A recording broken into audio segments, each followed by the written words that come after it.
Hey, what's going on? I'm Sean Eng, president of the Rotary Club of Harrisburg. We're the number 23rd club in all of the world. We are part of a network of 1.2 million members dedicated to putting service above self. Our members are just like you, passionate about making a difference and beyond. Whether you want to join us for a Rotary luncheon, service on a Monday, or attend an upcoming membership drive, you'll find purpose, connection, and a chance to give back. If you've been working hard and wondering how you can live a more fulfilling life, join us at the Alexander campus for Jewish Life, Mondays at noon. Make an impact today. We'd love to have you.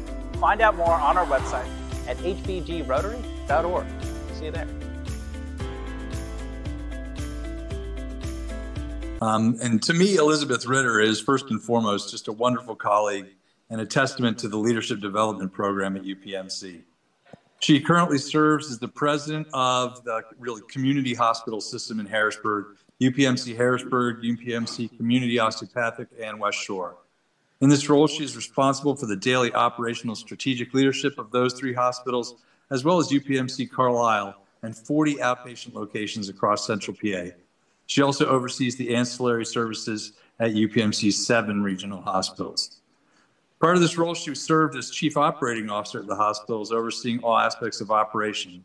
She's held a number of leadership positions, including providing guidance for the development and opening of the new hospital in Chengdu, China, Elizabeth, and serving as Director of Activization and Planning for the Design, Activization, and Operationalization.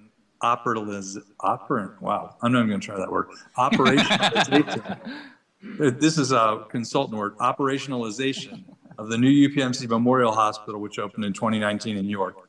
And she also served as Director of Operations at UPMC Hamot. She earned her Bachelor of Science degree in biology at Duquesne and a Master in Health Administration at the University of Pittsburgh. In 2024, she was awarded the Central Penn Business Journal Women of Influence Award and was named to the Central Penn Business Journal Healthcare Power List. She also serves on several community boards. When she's not immersed in her professional endeavors, she loves to embrace the great outdoors with her husband, Jesse, and their 2 lovely children, and their family is completed by 2 spirited black labs, Lincoln and Grant. Also with us today is Dr. John Goldman, another truly wonderful and dedicated colleague to everyone with whom he works.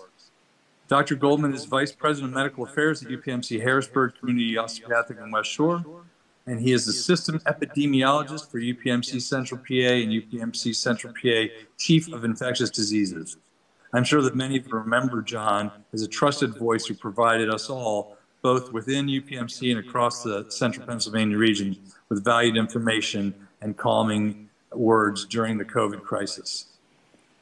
He graduated from Dartmouth College, the University of Chicago School of Medicine, and was an internal med resident and an infectious disease fellow at Tufts New England Medical Center. He has been with Pinnacle Health and UPMC since 1996. Please join me in welcoming our 2 esteemed guests today. Well over 105,000 right now. We provide about 1.7 billion in community benefits, and we are in 6 countries and continue to grow and own and operate hospitals overseas.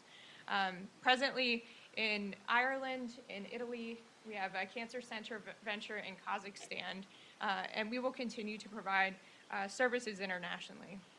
This is just a look high level at where UPMC is. This is our hospital division. So the purple dots on the slide are all of the locations that we have hospitals. We have 5 distinct divisions. We are continuing to consolidate our efforts and share resources and leadership power across these 5 divisions. And these are our hospitals in central Pennsylvania. We actually have 7 acute care hospitals. We have a rehab hospital, and we just started a new rehab hospital at West Shore. Over 200 outpatient locations. We're one of the leading healthcare employers in the state. One of the things that you probably have read in the news is all about hospitals closing, about rural hospitals closing. We're actually expanding. So we're building rehab hospitals. In fact, we're going to have a new behavioral health unit at the Polyclinic Hospital. The situation for hospitals, there's a reason all these hospitals are closing. It's a very difficult environment. And I anticipate it getting more difficult. I'm very proud, and I think partnering with Pinnacle, UPMC, has made us much better, much stronger, both financially. I'm very proud of the care that we delivered as Pinnacle Health. I think with the extra resources and expertise of UPMC, we're able to deliver a much higher level of care in Central Pennsylvania. Next slide, please. And these are our hospitals. UPMC Carlisle, I'm sorry. No, that's okay. UPMC Carlisle, Community Memorial, Hanover, Lidditz, Harrisburg, and West Shore. We basically cover most of the area, all of Harrisburg, most of Central Pennsylvania. These are our outpatient locations. The bullets that you see here in pink are our primary care network. While we continue to provide services in brick and mortar settings, we're also looking at telemedicine. We know of busy professionals, students, leaders, many of our colleagues don't want to come to brick and mortar locations any longer. So we're going to continue to offer and expand our telemedicine support and make sure that we can offer primary care in homes. Similarly, urgent care locations, we just launched this year a partnership with Go Health and UPMC. It's a joint venture. That allows us to expand access to urgent care centers. We acquired 81 MedExpress locations across the state of Pennsylvania, and we were able to co-brand UPMC Urgent Care and the MedExpresses as Go Health. Last, specialty care. We have a full complement of specialty care services across the 9 counties. I don't know that I can advance it now. Okay. And as I said earlier, we're very proud of the care that we've brought to the area. This includes advanced cardiology care through the UPMC Heart and Vascular Institute, including TAVRs, transaortic valvular replacements, so patients don't need to have their chests cracked. Comprehensive women's health through UPMC McGee. We have an active level 3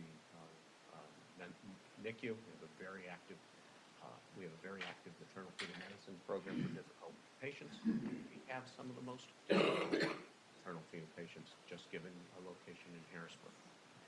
We have a new pediatric inpatient unit with partnership through UPMC.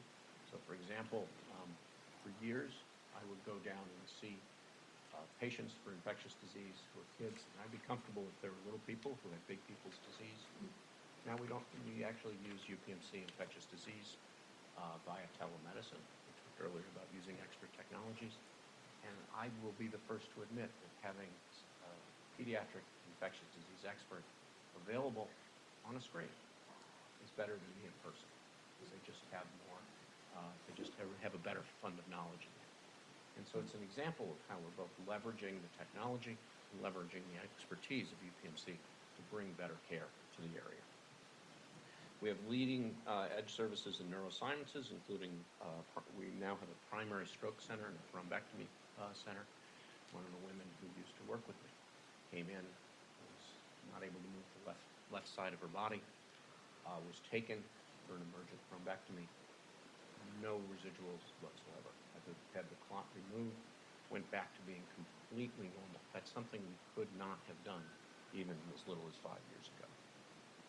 Next slide. Dr. John, do you mind using the microphone? Oh, Getting sorry. harder to hear in the. All right, I will make sure I can get closer. Thank to you. the mic. All right, we also have expanded our NICU transport team and have transported over 130 children. The ambulance is equipped with transport isolates to make in ventilators, infusion pumps, and anything else that a critically ill child would need. We have an MRI stimulator. For those of you who have children, you have an idea of how difficult it can be to get a child into an MRI. In fact, Elizabeth's son needed an MRI. The nurse sat down on the floor with him, showed him exactly what he would be able to be going through, and in fact, took a kid who really didn't want this study and was able to get hit for him successfully. That's really a testament to how caring, how effective, and how good our nursing staff is. We have a new heart transplant program. UPMC has one of the best heart transplant programs in the country. You're now able to be evaluated in Harrisburg. If you need surgery or need a transplant, you will have it done at Pittsburgh, but you will be evaluated in Harrisburg and have all of your follow-up care in Harrisburg. We talked earlier about having the TAVRs, the transaortic valvular replacement. We have therapies that are just cutting edge on the study for stent restenosis. And we have, and this is very important, an inpatient behavioral center, a psych hospital. at Polyclinic. I don't know if any of you have had contact or a loved one with contact with the mental health system. There's a tremendous shortage of beds. There's a tremendous shortage of providers. And we will be building new psych units, new adult, new adolescent, and that really will be expanding care and really improving care in this area. Anyone who has had contact with this system, with the mental health systems, knows how much we need these beds and knows how much the patients need their help. Next slide. Okay. So, and then we'd also like to highlight, we have a number of very cutting edge. We have BITE therapy, which is an immunotherapy for cancer. We opened an inpatient rehab facility at the West Shore Hospital. I'm sure you know how needed inpatient beds are. We have a cardiac MRI at Hanover, so people don't have to travel. We have a new Children's Express opening in Mechanicsburg. We've done brachytherapy through the Cancer Center. And again, one of the things I think most important, we have a very active addiction recovery program. We have a bus that goes out to meet patients to give them literally their treatment on the street. And we opened a new addiction center in York. Harrisburg clearly needs this service. York clearly needs this service. And this is something that not everyone can provide, or not everyone has the resources to provide. We are greatly helped with our partnership with UPMC. We also have a new pulmonary clinic open. We continue to be a leader in the region across many specialties, including cancer care, Heart and Vascular Institute, the partnership with UPMC McGee's, the partnership with transplant services. We have a kidney transplant service. We've actually done something like 1,500 transplants since 2000 when it opened, and I believe we've done over 100 in the last year. For kidney transplants, we're really the only center in the area currently performing.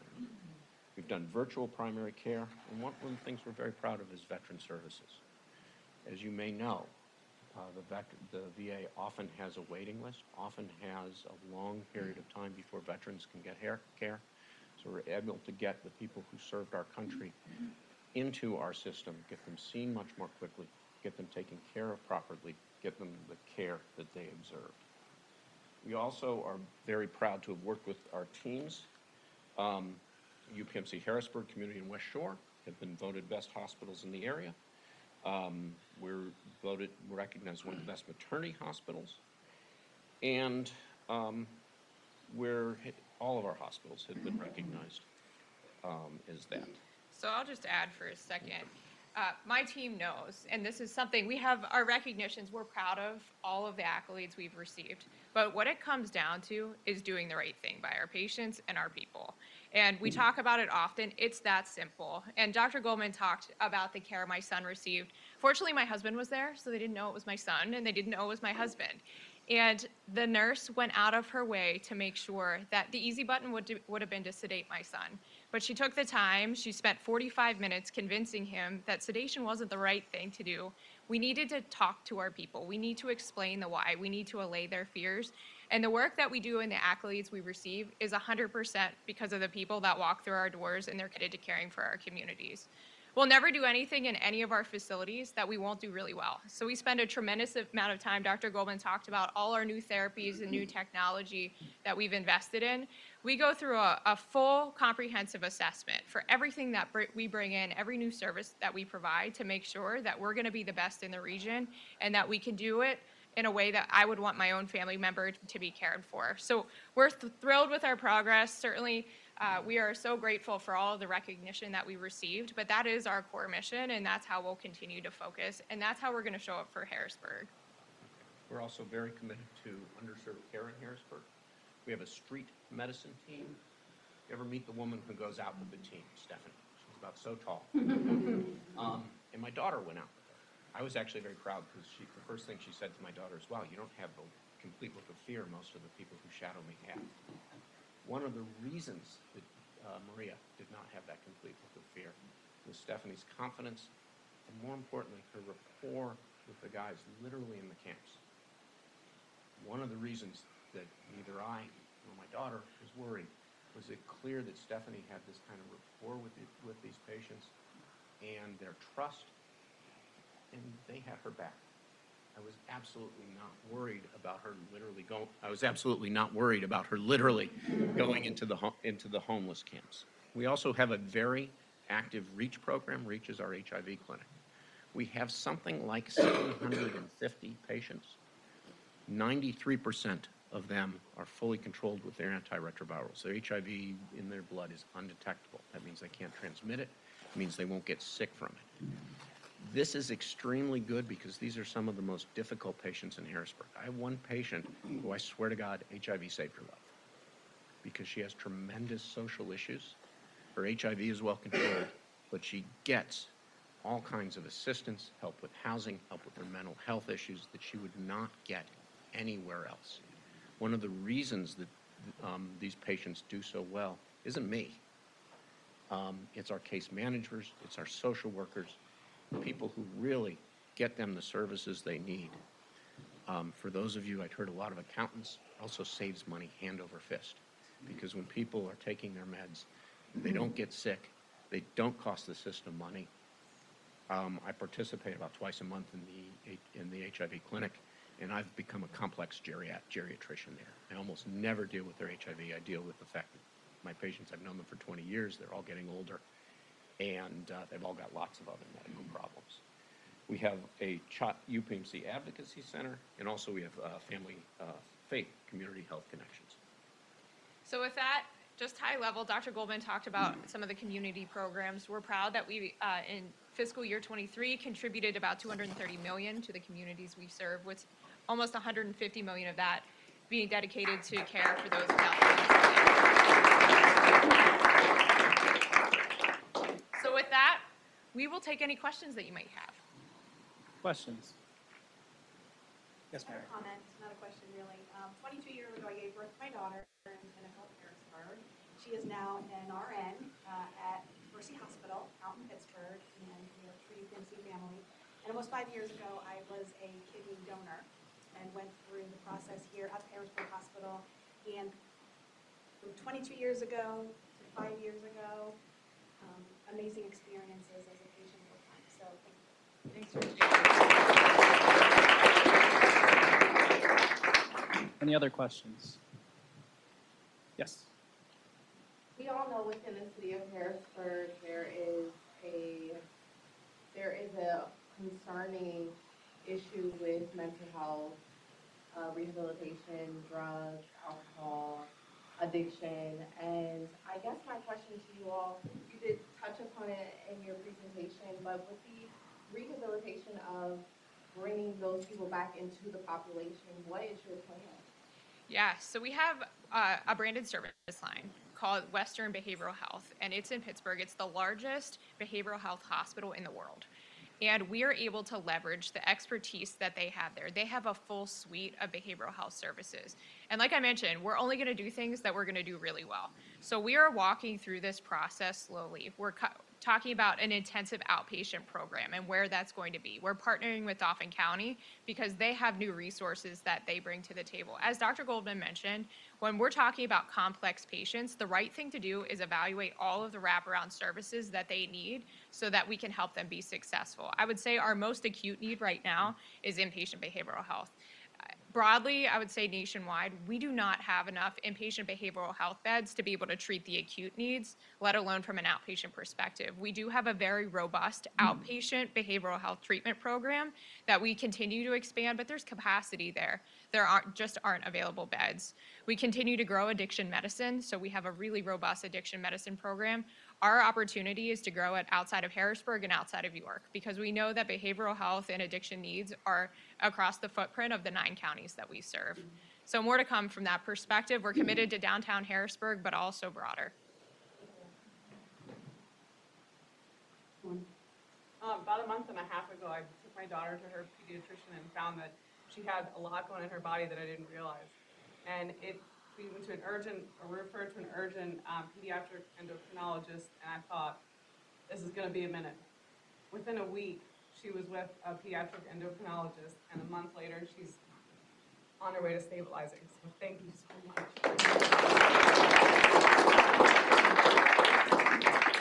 Thanks for sharing. Was there a question in the back? Yep. I want to thank you, Kelly Thoman and Abby Flanders run the Reach Out and Read program at the pediatric offices. So thank you for taking that on to assist the families in making their children kindergarten ready. They're amazing leaders and very committed to the service. I wanted to ask you about the future and the ability to have staff or trained professionals in health, especially physicians and nurses. What is UPMC doing to have resources? That's a great question. It's almost like we planted her, Jessica. So several years ago, we opened the UPMC Shadyside School of Nursing at Harrisburg University, and we have graduated hundreds of nurses since COVID. We continue to invest in our nursing programs. We have 214 nurses that are enrolled for the next class, students that are enrolled for the next class, but it's way bigger than that. So we continue to invest in on-the-job training for positions like rad techs or CT techs or MRI techs. There's a lot that we have to invest from that perspective. Respiratory therapy is a huge opportunity. From a physician standpoint, we can't pipeline our way out of that. We can't shorten the medical school training, but what we can do is look at alternative ways that we can care for patients. And at UPMC, we've looked at new models of care. When I was in Erie, we looked at a new model of care in Kane, Pennsylvania, because we are concerned about rural health care. They have different challenges than we have in Harrisburg, but they are of equal importance. And we were able to create an inpatient hospital that actually has no physicians. They only have an APP on site. It's a 4-bed hospital, and those APPs provide amazing care. They connect via telemedicine to the hospitalist at Hamot, and they're able to provide 24/7 care. We subsidize 2 ambulances that sit there, and we're able to creatively work through their challenges. We'll continue to do that as we navigate these dynamics. We're also, Dr. Goldman led GME at Harrisburg and Pinnacle for many, many years. We're committed to continuing to open residency slots and new programs. We've had a lot of success recently in recent years. I don't know if you just want to talk. UPMC is the second largest trainer of physicians in the entire country. I think Mount Sinai work is ahead of us. In central Pennsylvania, we have about a dozen residency programs and fellowships. We have opened in the last 5 years, we've opened an OB-GYN residency program, an emergency residency program, a cardiology fellowship, an addiction medicine fellowship, and a critical care fellowship. We're committed to training physicians. Obviously, one of the goals of training these physicians is to keep them in the area. One of our recent residency grads went to Hershey for Ideas, coming back to join us. So we hope to be successful in that. So we are training the next generation of physicians. Trick is to get them to stay there. I have a question related to that. For medical personnel like medics or hospital foremen getting out of the military, do you have any programs to help them transition into the civilian healthcare world? Yeah, we do. We have a program called SkillBridge, and we are able to match the talents of the individuals that are coming out of the service with roles that we have, and ultimately we've been able to hire a number of them into permanent positions, and they've stayed with UPMC. We're expanding the program across the state to be able to open up additional roles, particularly because UPMC continues to grow, and we certainly have a need. Any other questions? I just want to say thank you for the partnership with UPMC and Dauphin County Library System. So we have social workers at the McCormick Riverfront branch downtown. And UPMC actually sends over healthcare professionals every Wednesday, right? And they are able to help a number of our unhoused populations with basic healthcare screening and get them in touch with people who can help them with health issues that they would not otherwise have access to, right? Because these folks don't necessarily trust large institutions. They don't trust large organizations. They may not have the wherewithal to know even what questions to ask. And so the fact that you all send professionals over to help with those folks is tremendous. So I just wanted to say thank you. Thank you. Thank you so much. 2 things that we want to do before you leave. 1, we want to give you guys the 4-way test. Little thing you can hang up in your office to remind you of doing the speakership. And then 2, we also want to give you we want you to sign this book, Where I Live in PA. You guys will sign the inside, and then we donate these to third graders in Harrisburg when they do their geography beat. Very cool. So you can leave a little note for them. All right, want to take a picture? Here we go.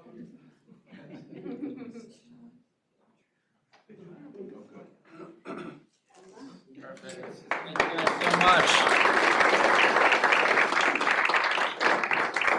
All right. Remember the Reebok 3. That will stay on there forever, Andy. Also, don't forget to police your areas. As much as I love cleaning up your garbage after you, hopefully everybody can pitch in and pitch your stuff in the garbage cans before you guys leave. Thank you for coming. Meeting adjourned.